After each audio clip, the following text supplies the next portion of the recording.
जय हिंद दोस्तों, current affairs today's में आपका स्वागत है। और दोस्तों आज के वीडियो में दोस्तों प्रश्न शामिल किया गया है 20 अगस्त का।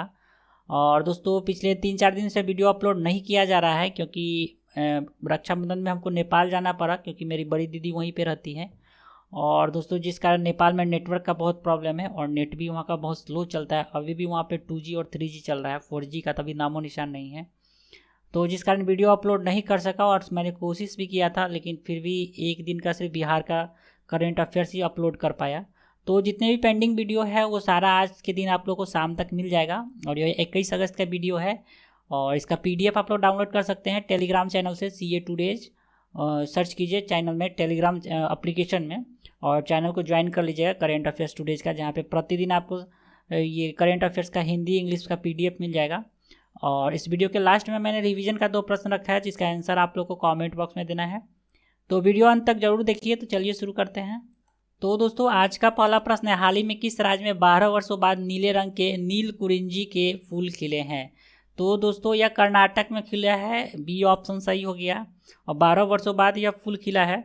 अब दोस्तों नाम आया कर्नाटक का, तो चलिए इसके बारे में जानते हैं। तो कर्नाटक की राजधानी बैंगलोर है। मुख्यमंत्री VS येदुरप्पा है। राज्यपाल है थावरचंद गहलोत, नया नियुक्त हुए हैं।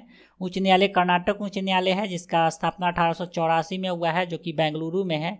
और कर्नाटक उच्च न्यायालय का 2 ब्रांच भी है, धारवाड़ और गुलबर्ग में। वर्तमान में कर्नाटक उच्च न्यायालय के मुख्य न्यायाधीश अभय श्रीनिवास ओका हैं। और कर्नाटक के बेलग्राम में गांधी जी की अध्यक्षता में एक मात्र कांग्रेस अधिवेशन 1924 में बेलग्राम अधिवेशन हुआ था। धारवाड़ जो है ये कांच उद्योग के लिए प्रसिद्ध है। हुबली दक्षिण पश्चिम रेलवे का मुख्यालय है। मैंगलोर प्रमुख बंदरगाह है। कुंद्रेमुख में लौह इस्पात के लिए प्रसिद्ध है। श्रवणबेलगोला में 298 BC में चंद्रगुप्त मौर्य की मृत्यु हुई थी। मैसूर में वृंदावन गार्डन है। बांदीपुर राष्ट्रीय उद्यान के लिए प्रसिद्ध है। बेंगलुरु भारत का सिलिकॉन वैली और अंतरिक्ष नगरी है। कोलार में सोने की खान है। गुलबर्ग जो है बहमनी राज्य का अंग था। हम्पी में विजयनगर के अवशेष है जो कि यूनेस्को के विश्व विरासत की सूची में शामिल है।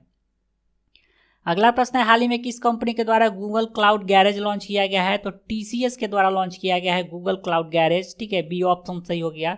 टाटा कंसल्टेंसी सर्विसेज लिमिटेड ने गूगल क्लाउड गैरेज लॉन्च किया है। यह इंटरप्राइज ग्राहकों को क्लाउड सॉल्यूशंस प्रोटोटाइप एप्लीकेशन का मूल्यांकन करने और वेबसाइट अवसरों को संबोधित करने के लिए एनालिटिक्स लागू करने में मदद करेगा। नेक्स्ट है, किस शहर में देश का पहला स्मोक टावर का उद्घाटन किया जाएगा? तो दिल्ली में। ठीक है, सी ऑप्शन सही हो गया। दिल्ली के मुख्यमंत्री अरविंद केजरीवाल 23 अगस्त 2021 को बाबा खड़क सिंह मार्ग कर्नाट पैलेस दिल्ली में देश के पहले स्मोक टावर का उद्घाटन करेंगे। यह टावर हर सेकेंड में 1000 क्यूबिक मीटर हवा को साफ करेगा। अगला प्रश्न है, हाल ही में नितिन चुध ने किस बैंक के CEO के पद से इस्तीफा दिया है? तो नितिन चुध ने दोस्तों उज्जीवन स्मॉल फाइनेंस बैंक के CEO के पद से इस्तीफा दिया है। ए ऑप्शन सही हो गया। अब दोस्तों नाम आया है इस्तीफा का, तो चलिए हाल ही में जितने इस्तीफे हैं एक बार नज़र डालते हैं। मलेशिया के प्रधानमंत्री मोइनुद्दीन यासीनी ने इस्तीफा दिया है।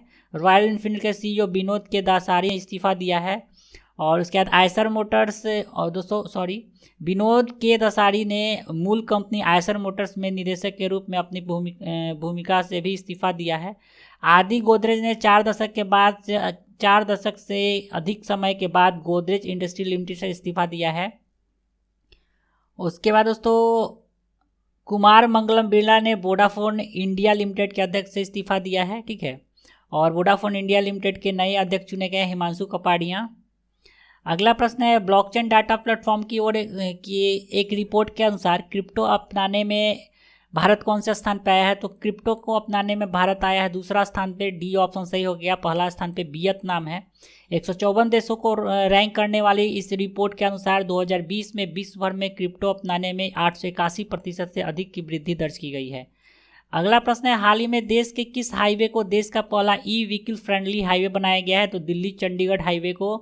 ए ऑप्शन सही हो गया। यह एक भारी उद्योग मंत्रालय की FAME 1 योजना के तहत भारत हेवी इलेक्ट्रॉनिक्स लिमिटेड द्वारा स्थापित सौर आधारित इलेक्ट्रिक वाहन चार्जिंग स्टेशन का नेटवर्क है।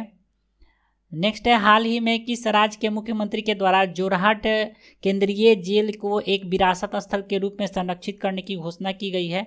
तो असम इसका सही हो गया, सी। ठीक है, सी ऑप्शन इसका सही हो गया। 19 अगस्त 2021 को असम के मुख्यमंत्री हेमंत बिस्वा शर्मा ने घोषणा किया है कि जोरहाट केंद्रीय जेल को एक विरासत स्थल के रूप में संरक्षित किया जाएगा। स्वतंत्रता संग्राम के दौरान पूर्व राष्ट्रपति फकीरुद्दीन अली अहमद, गोपीनाथ बारदोलोई और कामाख्या त्रिपाठी जैसे प्रमुख स्वतंत्रता सेनानियों को इस जेल में कैद किया गया था। अब दोस्तों असम का नाम है, तो चलिए असम से करंट अफेयर्स एक देख लिया जाए। तो असम विधानसभा ने मवेशी संरक्षण विधेयक 2021 पारित किया है, जिसका उद्देश्य राज्य में मवेशियों के वध, उपभोग और परिवहन को विनियमित करना है। असम में बांस औद्योगिक पार्क का आधारशिला रखा गया है। असम के मुख्यमंत्री हेमंत बिस्व शर्मा ने दिमाह साओ में एक बांस औद्योगिक पार्क का आधारशिला रखा। हाल ही में भारत और बांग्लादेश की सीमा पर पहला स्वयं सहायता समूह बनाया गया है, जिसका नाम पल्ली उन्नयन रखा गया है। असम के कछार जिले में बांग्लादेश की सीमा से लगे एक सुदूर गांव की महिलाओं ने अपना पहला स्वयं सहायता समूह बनाया, जिसका नाम है पल्ली उन्नयन। इस स्वयं सहायता समूह को असम राज्य ग्रामीण आजीविका मिशन के तहत लाया जाएगा और सरकारी योजनाओं के माध्यम से समर्थित किया जाएगा। नेक्स्ट है, हाल ही में ओम नाम्बियार का निधन हो गया। वो किस खेल से संबंधित व्यक्ति थे? वो एक एथलीट से संबंधित व्यक्ति थे और प्रसिद्ध एथलीट के वो कोच थे। तो प्रसिद्ध एथलीट कोच ओम नाम्बियार का अगस्त 2021 में कोझिकोड में निधन हो गया है। उन्होंने भारत के सबसे महान ट्रेंड फील्ड सितारों में से एक पीटी उषा को प्रशिक्षित किया था और ओम नाम्बियार को द्रोणाचार्य पुरस्कार और 2021 के लिए देश के चौथे सर्वोच्च नागरिक सम्मान पद्मश्री पुरस्कार से भी सम्मानित किया गया है। अगला प्रश्न है, हाल ही में भारत रूसी आईटी एसोसिएशन के नए अध्यक्ष के रूप में किसे नियुक्त किया गया है? तो अनिरुद्ध बालाजी, ये ऑप्शन सही हो गया। अनिरुद्ध बालाजी हेराइजन ग्रुप के संस्थापक और सीईओ हैं। नेक्स्ट है, हाल ही में बीएआरसी इंडिया के सीईओ के पद से किसने इस्तीफा दिया है? तो सुनील लुल्ला ने। बी ऑप्शन सही हो गया। हाल ही में सुनील लुल्ला ने broadcast audience research council India, जिसको शॉर्ट में बीएआरसी इंडिया कहा जाता है, कि मुख्य कार्यकारी अधिकारी के पद से इस्तीफा दिया है। नेक्स्ट है, हाल ही में राष्ट्रीय राजमार्ग और सड़क परिवहन मंत्रालय ने किस राज्य की महत्वाकांक्षी अटल प्रगति मार्ग परियोजना को भारतमाला चरण 1 में शामिल किया है? तो अटल प्रगति मार्ग परियोजना है जो दोस्तों ये मध्य प्रदेश का परियोजना है, ठीक है। बी ऑप्शन सही हो गया, जिसे दोस्तों भारतमाला योजना जो है उसके चरण 1 में शामिल किया गया है। इसके तहत ग्वालियर चंबल 404 किलोमीटर लंबे एक्सप्रेस वे के आसपास औद्योगिक कॉरिडोर का निर्माण किया जाएगा। नेक्स्ट है, हाल ही में सूचना एवं प्रसारण मंत्रालय में सचिव के रूप में किसे नियुक्त किया गया है? तो दोस्तों अपूर्व चंद्रा को। डी ऑप्शन सही हो गया। 1988 बैच के महाराष्ट्र कैडर के आईएएस अधिकारी अपूर्व चंद्रा को सूचना एवं प्रसारण मंत्रालय में सचिव नियुक्त किया गया है। वर्तमान में अपूर्व चंद्रा श्रम और रोजगार मंत्रालय में सचिव के रूप में कार्यरत हैं। नेक्स्ट है, हाल ही में किस अंतर्राष्ट्रीय मौद्रिक संस्थान ने अफगानिस्तान की फंड तक पहुंच को निलंबित किया है? तो यह अंतर्राष्ट्रीय मुद्रा कोष के द्वारा निलंबित किया गया है, ठीक है। ए ऑप्शन सही हो गया। अंतर्राष्ट्रीय मुद्रा कोष से $370 मिलियन से अधिक के संसाधन 23 अगस्त 2021 को आने वाला था अफगानिस्तान के लिए, जिसको निरस्त कर दिया गया है, निलंबित कर दिया गया है। तो ये था इसका करंट अफेयर्स। चलते हैं रिवीजन की तरफ। तो रिवीजन का पहला प्रश्न था, हाल ही में किस देश में 16 अगस्त 2021 को माउंट मेरापी ज्वालामुखी सक्रिय हुआ है? तो इंडोनेशिया में। बी ऑप्शन सही हो गया। दूसरा प्रश्न था, हाल ही में उत्तर प्रदेश के अलीगढ़ जिले का नाम बदलकर क्या रखा गया है? तो हरिगढ़। सी ऑप्शन सही हो गया। तो कल के प्रश्न का सही उत्तर हो गया बी और सी। आज का रिवीजन का प्रश्न है, हाल ही में किस कंपनी ने मीराबाई चानू को अपना ब्रांड एम्बेसडर नियुक्त किया है? और आज का दूसरा प्रश्न है, हाल ही में किस राज्य ने अगले 10 वर्षों तक भारतीय महिला एवं पुरुष हॉकी टीम को प्रायोजित करने की घोषणा की है? तो इस दोनों प्रश्न का उत्तर आप लोगों को कमेंट बॉक्स में देना है। तो चलिए दोस्तों, आज के लिए इतना ही। आशा करता हूँ आपको यह वीडियो पसंद आया होगा। तो वीडियो अगर पसंद आ रहा है तो वीडियो को लाइक कर दीजिए तथा अपने दोस्तों में ज़रूर शेयर करें। साथ ही अगर चैनल पर नए हैं तो चैनल को सब्सक्राइब कर दीजिए और बेल आइकन को दबा दीजिए, जिससे आपको सारे वीडियो का नोटिफिकेशन मिलता रहे।